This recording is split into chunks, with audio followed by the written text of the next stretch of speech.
I used to be a total nobody, weak, overlooked, and easy to ignore.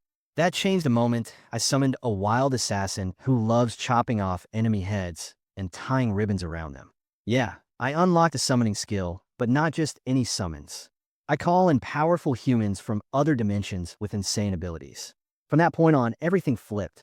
I started climbing the tower with these superhumans, wiping out monsters, clearing floors at top rank, earning cash and rare gear. Now my goal is simple. Reach the top and become the strongest awakener alive, stacking wealth and everything I want with my unhinged summons. Bongju Hyak's day began like always. Heading home, passing a couple of street guys hanging around. One spits, the other swears after stepping in it.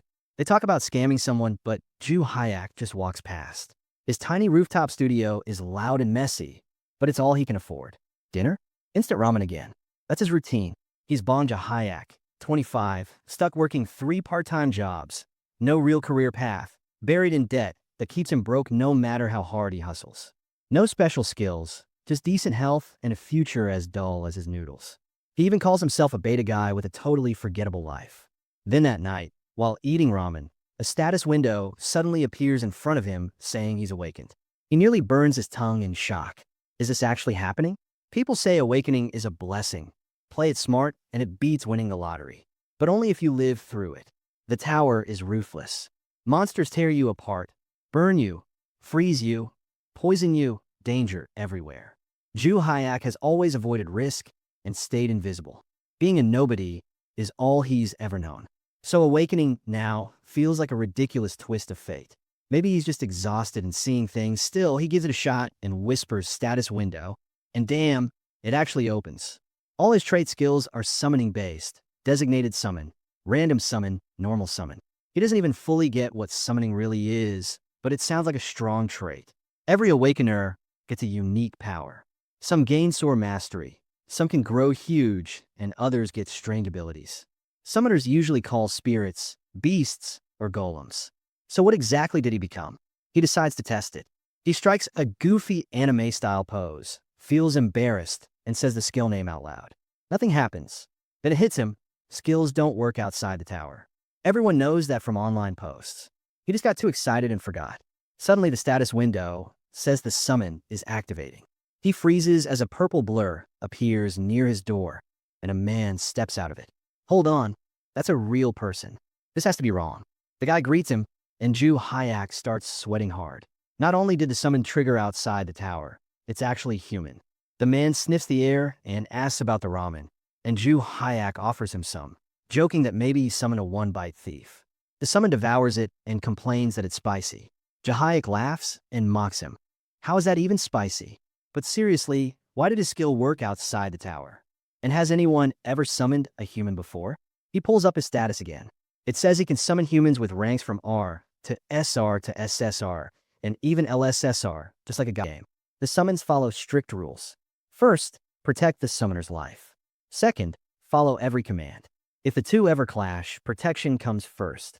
Total obedience sounds amazing, but who exactly did he just call here? He checks the guy's stats. Mad Killer from the Cruel Guild, real name John Corsack, a low-tier assassin with a 6-hour summon limit, a satisfaction score, and a 3-hour cooldown. John was the guild's outcast, a loose cannon with a 99% mission success rate. He even eliminated a 5th Circle Black Mage before dying on a contract. A brutal headache hits Ju Hyak as all this data floods his mind, his eyes glowing blue as he's pulled into another world. He starts seeing Jay's past. The assassin tears through 3 men, cutting off their heads and tying bows around them. This guy is seriously messed up. Turns out John's final mission was a setup. The Empire's top sword master was waiting, and John was sliced in half before he could even move. Reality snaps back, and John is suddenly right behind Ju Hyak, whispering in his ear.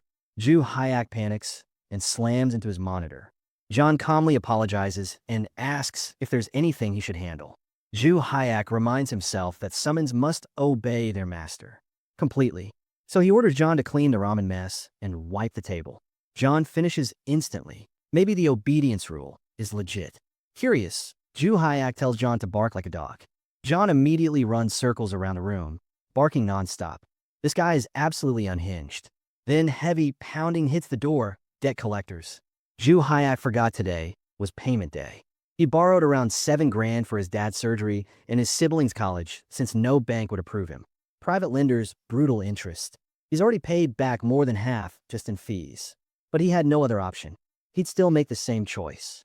He orders John to hide in the bathroom and stay silent.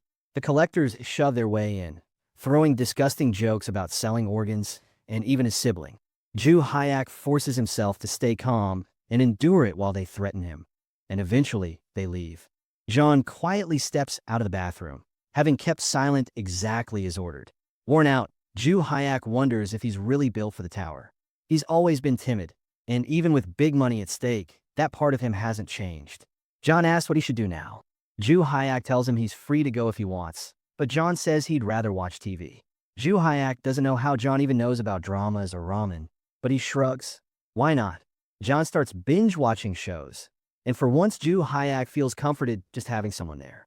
He falls asleep and wakes to his alarm, only to notice John is gone. The summon only lasts 6 hours, after all. The morning news is blasting reports about a brutal murder at the Smile Cash Loan office. 3 bodies found without heads, ribbons tied around them. Ju Hyak drops his toothbrush when it clicks. That's Jay's calling card. Panic creeps in as he recalls the memories he witnessed earlier. He gets so shaken at work that he starts imagining his boss's severed head with a ribbon, asking him to scan items. He can't concentrate and ends up taking time off, weighed down by guilt. That night at home, he checks Jay's stats again. The guy is clearly unstable, but the system says he can't harm his summoner. Even so, Ju Hyak feels uneasy. When he tries to call John again, a window appears saying he has to rate Jay's performance first. He wants to give 1 star for being crazy, but remembers how harsh ratings hurt workers like his mom.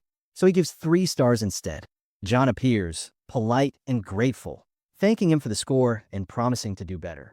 Ju Hyak can't believe someone that normal looking is so dangerous. He directly asks if John killed the loan sharks. John calmly says yes. Handle them all before his time limit ended. Stay steady, knowing John can't attack him, and asks how he even found the place. John says he tagged them with a tracking skill when they forced their way in. They were a threat, and threats get removed. Ju Hyak argues that he never gave that command, but John explains how the rules work. If the summoner's safety is at risk, protection overrides obedience. Even if Ju Hyak ordered him to end his own life, John wouldn't follow it. The rules allow wide judgment, and from John's perspective, those men were a danger bound to return. Ju Hyak calls that insane, then apologizes. John says he's heard that plenty of times before. Ju Hyak tries to explain how risky this is. What if they bump into some street thug? Normally, it's just empty talk, but John would probably cut him down and decorate the head with a ribbon. Ju Hyak nervously chews his nails. John drops to one knee and apologizes, but Ju Hyak insists killing isn't the solution. It could drag them into serious trouble. John agrees to be more restrained. At least he follows orders well. John then asks if Ju Hyak plans to enter the tower. Ju Hyak admits it's a rare chance, but he's scared people die there. He wonders if other summoners have called John before. John says yes, there are true heroes, though he seems a bit down saying it. Ju Hyak feels small compared to people who use power to protect the world. John disagrees.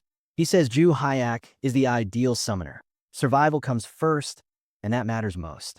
Bold summoners burn out fast, and if Ju Hyak dies, John can't return either. He tells him not to stress and focus on staying alive. John will take care of the ugly work. That night, Ju Hyak can't sleep, stuck thinking about the tower. Maybe he should just be thankful the loan sharks are gone and go back to his normal routine. If he keeps working nonstop, maybe life will slowly improve. Then his dad calls, talking about switching hospitals and how his mom just lost her job. Ju Hyak says he'll visit soon and hangs up, the pressure crashing down on him again. He throws on some makeshift armor, a construction vest, and grabs a bath. His plan is simple. Check the first floor of the tower and quit right away. Since he already took the day off, this is his chance. He thinks about summoning someone new and maybe landing a legendary pull, but the random summon has a 28-day cooldown. So he calls John instead, gives him a 5-star rating, and says they're going to the tower. John reads him easily, not brave, just careful. Ju Hyak admits he only plans to step in, look around, and run. John's fine with that and tells him to drop the goofy gear. Once inside, John will handle everything. Ju Hyak just needs to stay behind him. A status window appears asking if he wants to enter Korea's Black Tower. Only the first floor is unlocked. Ju Hyak steadies himself, checks if John is ready, and presses enter. As they're pulled inside, Ju Hyak screams in panic while John keeps a firm grip on him. When the spinning stops, they're at the edge of a barren wasteland. Ju Hyak throws up. John says he'll get used to it. A mission window appears. Defeat 5 fat grubs in 2 hours. John points them out. They're meant to be beginner monsters like practice targets, but their hides are thick.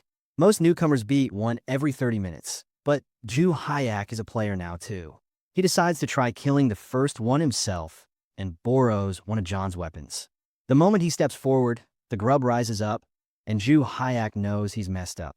He freaks out and shouts for Jay to help. John says that's actually the smartest decision he's made so far. Then he crushes the grub in a single strike. He tells Ju Hyak to stay back and goes completely wild. Knives flying, blades exploding, grubs getting torn apart in every direction. Ju Hyak just stands there in shock as John wipes out all 5 without even breathing hard. The mission clears instantly. Ju Hyak levels up, collects 100 G of magic stones, and even earns a platinum badge with an S+ score. It felt way too easy. He starts thinking he could seriously make money like this. What he doesn't know is how massive this achievement is. Players all across South Korea receive a notification about it. When he's sent back home, he's confused. It only took 3 minutes, and his head is spinning a bit. John congratulates him, and Ju Hyak laughs, saying he didn't do anything. John still says he performed well, but Ju Hyak knows most people are exhausted after beating just 5 grubs. He examines the magic stones and realizes they're highly valuable for modern industry, even if prices have fallen lately. The platinum badge, though, that's something rare. With 50,000 earned in 3 minutes, Ju Hyak decides to treat John. He buys premium convenience store food, and John instantly recognizes pork trotters. Ju Hyak double-checks that it's not spicy since John is weak with heat. John jokes about the spice anyway. They laugh, chat about John's odd way of talking, and Ju Hyak admits it's actually pretty fun. He's now convinced John and the tower aren't as terrifying as he first thought. The next day, he plans to quit his worst job and focus on climbing the tower with John during his free time. He gives John another 5-star rating, joking he'd give 10 if it were possible. John explains that higher satisfaction scores unlock bonuses, longer summon time, higher rank, and better odds on future pulls. Then they step into the tower's 2nd floor. This time the mission is to eliminate 10 grubs, and they're much faster than before. Ju Hyak admits he has no clue how to handle it, but John tells him to relax. He says they'll be done and back home in 3 minutes. Ju Hyak asks if John wants chicken and beer afterward, and John eagerly agrees. He says he wants another excuse to use Blade Explosion anyway. Just like he promised, Ju Hyak clears the 2nd floor with 0 trouble, picking up 200 G of magic stones, landing another S+ score, and earning 1 more platinum badge. He starts wondering if it's really meant to be this simple. Even for a speed run, this feels insanely fast. At this pace, he could jump in, clear a floor, and still make it to his morning part-time shift. On the 3rd floor, even more grubs appear, but John deletes them in seconds.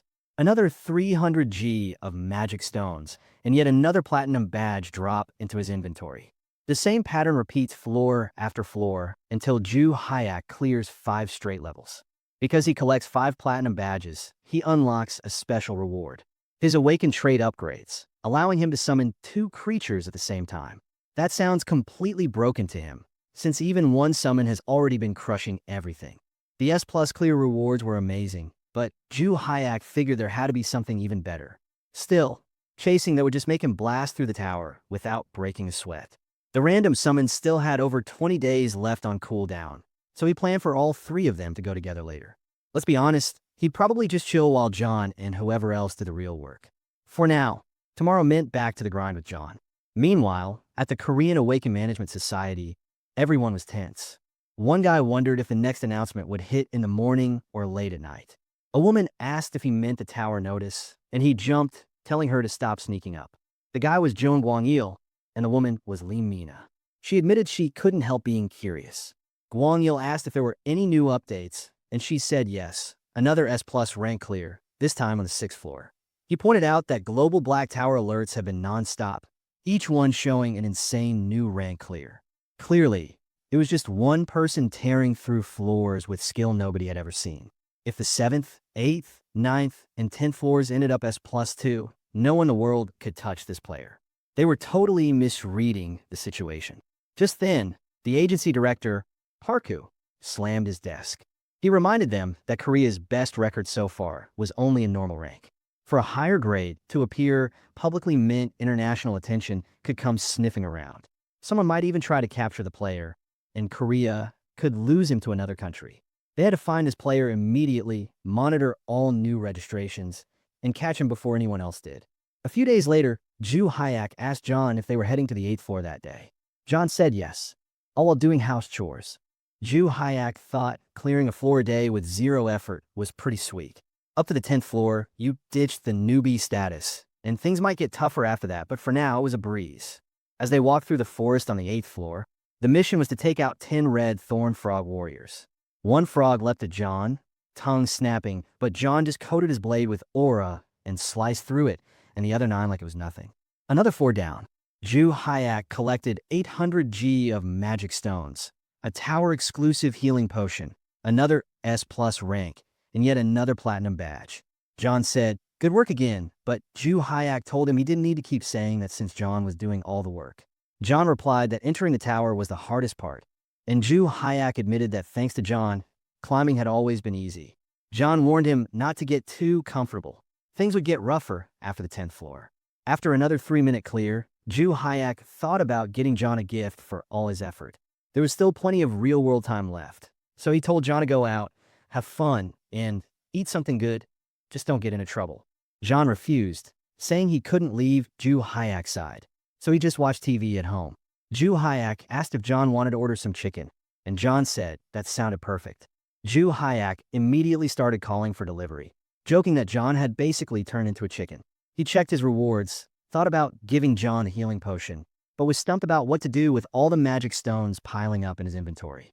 Selling the magic stones would net him about 2 million each, so Ju Hyak figured it was time to start cashing out soon. By day 10 of climbing, they were nearly ready for the 10th floor. He admitted he'd only meant to try the tower for fun, but now he was clearing a floor every day. The 9th floor had been just as easy as the others. Clearing it was a given, but getting double S+ rewards was a nice bonus. Honestly, John was his MVP. Ju Hyak had already pushed the thought of John killing 3 people aside, but whatever. He summoned John again, and thanks to all the high ratings, John got to stick around an extra hour. Totally worth it. John appeared, making a heart symbol with his arms, and thanking Ju Hyak, who replied he was looking forward to more teamwork.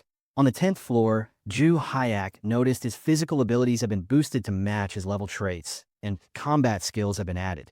He could really feel it. His body was brimming with strength and mana, especially in his lower abdomen. He joked that he felt like an untamable wild horse, and told John he was going to pitch him more. John immediately shut that down, saying if Ju Hyak got even a scratch, he'd have to bash his own head in. Ju Hyak insisted he'd be fine, but John said praise alone was enough. Ju Hyak wanted to fight together, though. Suddenly, the ground shook, and a massive, creepy mantis with one giant eye appeared. Ju Hyak panicked, wondering how players even managed to take something like this down. Sending 2 people to fight a bug felt like a hit to his pride. John said there was nothing to be embarrassed about, but Ju Hyak insisted it was about him. The mantis clicked its mandibles, and Ju Hyak started hyping John up. The mantis charged, but John dodged, ran up its arm, and sliced off both its arms before cutting through it. Stage cleared. Ju Hyak earned a whole kilo of magic stones and another platinum badge. John flipped his sword in the air, caught it, and announced another mission complete. Now they could take on the 11th floor. Ju Hyak was blown away by the rewards, and since he'd gotten a special perk at 5 platinum badges, he guessed it would happen every 5. Right then, he got the chance to copy a skill from Summon, and the system started listing all of John's abilities. Ju Hyak was surprised, but John told him not to hesitate and just pick Shadow Step. Ju Hyak asked what he meant, and John said not to ask questions, just take it. It was perfect for escaping if anything happened to John. Acting offended, Ju Hyak pretended he looked like the kind of guy who'd ditch his team to save himself, but of course he still picked the skill. He admitted to himself that fast footwork was actually essential in a fight. Total copium moment. Curious if it would work in real life, He went outside to try it, but only ended up looking foolish. He grumbled that if he could summon in the real world, he should be able to use skills too, though there was no consistency. John said he had no idea what Ju Hayak meant, but went along with it anyway. On the 11th day of climbing, Ju Hayak called the Awakened Management Call Center, saying he was a new awakened and needed help. They asked if he wanted government assistance at home, and he said yes, giving his address. All he really wanted was to sell his magic stones, but making that call felt like the bravest thing he'd ever done. Meanwhile, Mina was getting into a car, and Guangyil asked if the guy she checked yesterday was the one. She didn't think so, and he wondered if the real guy would ever appear. She told him another call had come in today, and he should come with her. He said they'd just have to keep chasing leads. If it really was him, they'd have to recruit him to the elite team with every perk they could offer. Ju Hayak, realizing they were on their way, started cleaning his apartment like crazy. Right on time, there was a knock at the door from the management agency. He answered, apologized for his small place, but welcomed them in. Guangyil introduced himself, then Mina followed. Ju Hayak admitted to himself that Mina made him way more nervous. She was just so intense. She got right in his face and insisted it had to be him, the S+ rank player. Ju Hayak froze, wondering if they had some secret way to identify awakened people. He told himself to deny everything and act normal, going full robot. He'd heard about the S+ stuff, but it definitely wasn't him. Mina immediately called him out, saying his face was giving the classic liar vibe. Guangyil told her to stop fishing, and she shrugged, saying she understood and apologized for being disrespectful. Ju Hayak said it was fine, more surprised that they were just testing him. Then Tabby, Korea's tower mascot, gave him the rundown on the tower. It was taller than any building on Earth and had appeared worldwide 20 years ago, but nobody could get close. An invisible barrier blocked everyone. The tower's purpose became clear once players showed up, clear floors one by one. Outside, players were normal, but inside, they gained powers, skills, and rewards that could level up their gear and even boost the world economy. If nobody climbed for too long, a warning appeared, and a 6-month countdown started. No new floor cleared, the tower collapsed. That's how Mumbai vanished. Korea got lucky with only one tower, while most countries had 1 to 3. They estimated 5,000 to 10,000 players in Korea, about 0.01% of the population. Small but steady. They were just behind the US, which was on floor 66. Modern-day heroes were basically holding it together for everyone, and all newly awakened were encouraged to register. Guangyil closed his laptop, saying orientation was over. Ju Hayak muttered that it was kind of cringe. Then Guangyil started asking verification questions. Was he truly awakened? Ju Hayak said yes, showing some monocrystals as proof of clearing. Guangyil asked which floor he'd reached, and when Ju Hayak said the 10th, both of them realized that matched the player they were searching for.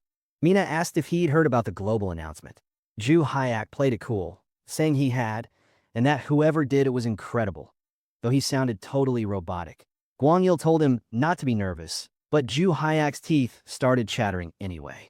Guangyil noticed this was suspicious, but went on to explain the contract details. Players were split into 2 teams, the elite team and the general raid team. General players could climb at their own pace, like freelancers, while elite players worked closely with the bureau, tackling higher floors with funding, gear, and security, because outside the tower, players were just normal people. Guangyil began talking about salaries, but Ju Hayak panicked. If they realized he was the S+ guy, he'd be swarmed by reporters.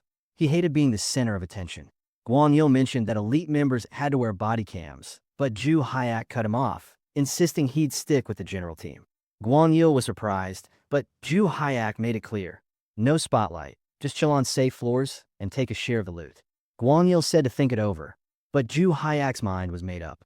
Mina decided there was no way he was the S+ player, just another false lead. Plenty of players farmed easy floors, but none owned up to being that pathetic. A coward like him didn't deserve elite status. Determination mattered. Guangyil said they'd respect his choice, but asked if he could do a tower run so they could verify his abilities. Ju Hayak figured they just wanted to see if he was the S+ guy. He agreed, warning it might take 2 hours. They told him to take his time and not feel pressured. As he left, he offered them the food and TV. Once he was gone, Guangyil said he was definitely awakened, but Mina thought he'd quit on the 11th floor, the centipede tunnel. Not hard, just creepy as hell, with 100 bugs to kill, and someone like Ju Hyak would panic and bail. Guang admitted she was usually right, but he decided he'd just tell the director it was another dead end.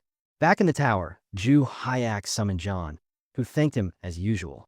They already knew what the 11th floor had in store: centipedes, 3-hour time limit. Ju Hyak was losing his mind, yelling that he hated bugs. John said he could clear it in 5 minutes, but Ju Hyak insisted it had to be slow and steady. None of that S+ speed. He wanted to look like a regular player. John nodded, understanding, and Ju Hyak was happy to finally have a chance to mess up his record and fly under the radar. John started cutting down monsters, but Ju Hyak still thought he was too fast and told him to slow down. John dialed it back, but then Ju Hyak got tossed into the air by a centipede, panicking and screaming that he needed to run as the bugs swarmed him. John jumped in, cutting everything down and wiping out all the centipedes nearby. Ju Hyak realized he'd ruined the pace, telling John to stop, but John reminded him that keeping him safe always came first. They still got another platinum badge, and Ju Hyak cursed himself for messing up. John apologized, but Ju Hyak was annoyed. He left the tower, and Mina commented that it had been 5 minutes, so he'd be back any second. Sure enough, the status window announced the floor was cleared, and Ju Hyak reappeared. They both realized they'd blown it. The timing was too perfect. Ju Hyak briefly imagined having to silence them both to keep his secret. Suddenly, John appeared behind him, and Ju Hyak freaked, picturing John cutting off their heads and tying ribbons on them, apologizing profusely. He snapped out of it, sweating, cleared his throat, and said he was fine. Guang insisted their elite team needed a talent like him. But Ju Hyak said, there must be a mistake. It was probably just a coincidence with another player's clear time. Guang wasn't convinced, but Ju Hyak insisted it wasn't him. They agreed to prepare the contract anyway, and Ju Hyak laughed, happy they bought his story. But when they handed it over, it was for the elite team. He protested, saying he wanted a general contract, but Guang explained this was a unique case. An ultra-elite contract, 12 billion a year, free real estate, double VIP treatment, full security, even immunity privileges. Ju Hyak joked that at this point, he was basically royalty. Guang said those perks were only for Korea's #1 player, Yak Min, and told him to check it out, but Ju Hyak refused. If it wasn't a general contract, he wasn't playing. They wondered why he was so against it, and Ju Hyak explained that attention stressed him out. He was a total introvert. Climbing the tower was fun now, but only the 11th floor knew what the future held. Guang agreed to back off and offer the general contract, noting that most people would be frustrated seeing this. He asked why not just take the elite contract, enjoy the perks, and climb? Ju Hyak explained the elite contract came with heavy responsibilities. Once he joined, he couldn't quit climbing. The team existed to push to the top, and that was too much pressure. He just wanted a chill, comfortable life. Back at the management office, Kunga pointed out that the report didn't match what they'd heard over the phone. Ju Hyak sounded timid and unmotivated. Guang confirmed it was accurate. Su didn't understand, saying Ju Hyak just seemed like someone who couldn't stand people. Ju Hyak wondered if they'd made a mistake, but Mina said the timing was way too perfect. Hungu insisted that even if Ju Hyak seemed timid, he was still an insane talent who needed to be recruited to the elite team. Guang promised he'd make it happen. Back with Ju Hyak, he was yelling, absolutely not. Pretending to be angry, he told John they'd been busted and that next time John disobeyed, he'd unsummon him on the spot. John apologized. They moved on to the 12th floor, where the task was to beat 20 icicle spear weasels in 3 hours. Ju Hyak insisted they take it slow, just like he ordered. John saluted, saying loyalty above all else. Ju Hyak thought maybe he could trust John this time. If they played it cool from the 12th floor onward, maybe the agency would lose interest. But holy crap, it was cold. He'd come prepared, but it was even colder than expected. John noticed Ju Hyak shivering and asked if he was okay. Ju Hyak tried to play it cool, but John said they needed to finish fast so Ju Hyak wouldn't catch a cold, which John claimed was an incurable disease. Ju Hyak groaned that absolute obedience was clearly a myth. Of course, they still got another S+ clear for the floor. Guang called to ask if Ju Hyak had cleared the 12th floor. He said yes, but admitted the 13th might be too hard. John, feeling warm now, said he was going to watch TV. Ju Hyak unsummoned him, crying that he didn't deserve the privilege. The next day, on the 13th floor, Ju Hyak complained it was full of traps, way too dangerous to mess around. John said he'd just break through everything, carrying Ju Hyak like a princess to the end. Perfect clear, of course. On the 14th floor, monsters had wide-range eyeball attacks, so John handled them before they even had a chance. Another perfect clear. Ju Hyak figured whatever happened, happened. He sold all his magic stones, making almost 3 million, plus a 2 million support fund for being a general player. Adding the new stones, he made over 7 million in 14 days. If he kept climbing, who knew how much he could earn? Selling through the office meant $1 million a day, no fees or taxes. He decided to quit his part-time jobs. The next day, he summoned John, who was in the corporal punishment pose, humbled that Ju Hyak still gave him 5 stars despite disobeying. Ju Hyak told John he could clear however he wanted from now on. No need to go slow. John asked if that was really okay, and Ju Hyak said the office already knew. With more platinum badges, he'd have 15 after this mission. More perks were likely, and he was greedy. Perks meant more safety. He told John it was time to kick more ass. On the 15th floor, the task was to take down 20 goblin workers. Ju Hyak noted these were the first humanoids he'd faced, and even if they were dumb, they still had some brains. John explained that from here, clearing got tricky, even with good info. If one goblin escaped, he'd bring others. Goblins were sneaky bastards. John would have to stay hidden, wipe them out, then come back. He used his stealth skill, and Ju Hyak wondered if he'd use that again later. 2 goblins lost their heads before the third even noticed. At this rate, there was no risk of them fighting back or warning the others. Mission done. Level up. More magic stones, another healing potion, and a platinum token. Both of them grinned as they got sent back to Ju Hyak's room. Ju Hyak opened his inventory, seeing he now had 15 badges. As expected, he unlocked another perk. At 5 badges, he got a trait enhancement. At 10, he got skill copy. Now he was wondering what the next perk would be, but for now, they were back on the chill seat. The new perk for obtaining 15 badges was an item, an energy shield that had been sent to his tower inventory. He promptly equipped it. It was a kit with the effect of protecting the user by absorbing damage. It had a limit to how much damage it could absorb, a cooldown of 5 hours, and its effect could scale with level. Upon equipping it, the kit became a full armor, wrapping Ju Hyak's body in a transparent suit. According to the description, it lacked the tower exclusive restriction. Ju Hyak tried equipping it outside the tower, and bingo, he could use it in the real world as well. He pondered how much he could get if he sold it on the market. 2, maybe 3 billion. Maybe he should sell it right now and retire from climbing the tower. But the thought that if he climbed higher, the rewards would be even better stopped him from selling it. He asked John if they could clear the 16th floor with an S+ rank immediately. John, while eating some chicken, said it was definitely possible, but he couldn't guarantee an S+ rank. Ju Hyak was surprised. Until now, getting S+ had been effortless. The idea of selling the bracelet popped back into his head, tempting him again. Meanwhile, at the association, Mr. Park noted that global S++ clear announcements had stopped and asked how much time had passed since the last one. Gwangle noted that it was the 15th day and Ju Hyak was currently stopped at the 15th floor. Mr. Park grew furious that a player with such talent was being so timid, holding back his own progress. Gwangle explained that the 16th floor would be much harder, but he believed Ju Hyak hadn't given up on the conquest. Their discussion was interrupted by a notice that Ju Hyak was coming to the association to use the player's shop. Mr. Park, surprised, suggested he might be farming the 15th floor to raise funds for new items. Gwangle agreed, noting it made sense since Ju Hyak had been completely unequipped before. Mr. Park angrily called himself a fool for not realizing Ju Hyak's true objective, criticizing his own judgment, and then ordered that when Ju Hyak arrived, he should be allowed to take any item he wanted at a giveaway price. 15 days earlier, John had been stunned by what Ju Hyak had just asked, to stab himself with a dagger. John, not understanding, said that if he had displeased Ju Hyak, he should at least beat him to death or cut off an arm. In truth, Ju Hyak only wanted to test the energy shield. John, like a child, started screaming that he hadn't heard anything and couldn't understand Ju Hyak. Ju Hyak simply pulled John's arm, driving the dagger into his own stomach. Blood splashed out, and he admitted he'd forgotten to activate the shield while pouring a potion onto the wound. John collapsed, shouting that he would cut off the arm that had hurt his summoner.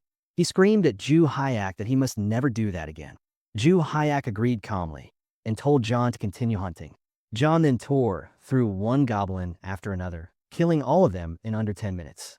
Meanwhile, Ju Hyak practiced the skill he'd copied, Shadow Step, and discovered he could move a great distance instantly. Mesmerized by the sensation, Ju Hyak said he finally understood why John had told him to learn Shadow Step, using it repeatedly to move freely. Eventually, he stopped behind a goblin lying low to hide from John. The goblin leapt at him, but Ju Hyak raised his arm, blocking the bite with the energy shield, then kicked its jaw, screaming that it was disgusting. John, seeing the goblin flying toward him, cut it in half, calling a nice pass. He then realized the goblin had come from Ju Hyak's side and rushed over, asking if he was okay and whether he'd been hurt. After confirming he was fine, John screamed at Ju Hyak for being reckless, just as he had warned before. After farming the 15th floor for 15 days, Ju Hyak had accumulated 22.5 kilograms of magic stones, worth 11,250,000. Back in the present, Gwangil thanked Ju Hyak for the call. Ju Hyak asked if he could see the player shop immediately, and Gwangil agreed. When Ju Hyak arrived at the association, Gwangil greeted him, saying it had been a while, and offered to show him the way. Ju Hyak got shy, calling it VIP treatment. After registering his biometrics, he was allowed to visit the shop whenever he wanted. Gwangil offered to show him the interior, but Ju Hyak said he'd look around himself. Upon entering, he was surprised by how luxurious everything was, though he wondered why there were no other customers. Maybe the items were just too expensive. He had no time to think. He was there to sell all his magic stones. He sold them for 11,250,000 and asked if he could use the money immediately. The agent confirmed it was possible. With his social energy completely drained, Ju Hyak just wanted to grab what he came for and go home. Mr. Park asked if he was shopping without any issues, and Gwangil confirmed he was, adding that the association had closed a shop exclusively for Ju Hyak that day. Staff had been instructed to sell all items at 90% off, since giving them away for free would have only troubled him. Back home, Ju Hyak tested his new adamant mace, which he bought for 2 million, along with his basilisk leather boots for 3 million. He wondered if items normally started around 20 million, but judging by how Gwangil had greeted him, this was clearly special treatment. It felt like a burden, but at least the boots looked good. With the boots and bracelet, he now had a full defensive set, all thanks to his perks. He had promised himself he wouldn't get greedy while climbing the tower, but this perk was starting to change that. The next day, he summoned John, who arrived saluting and asking if they'd farm the 15th floor again. Ju Hyak denied it, saying they would go to the 16th floor instead. The cooldown for his summoning skill was over, so he planned to summon another person. Saying prayers from around the world and finishing with an abracadabra, he used random summon. A purple silhouette appeared, growing until the person's head broke through the ceiling. Ju Hyak, desperate, asked what on earth he had just summoned. And that's where we leave off for today. If you want to know what happens next, make sure to hit that subscribe button and turn on notifications so you don't miss it.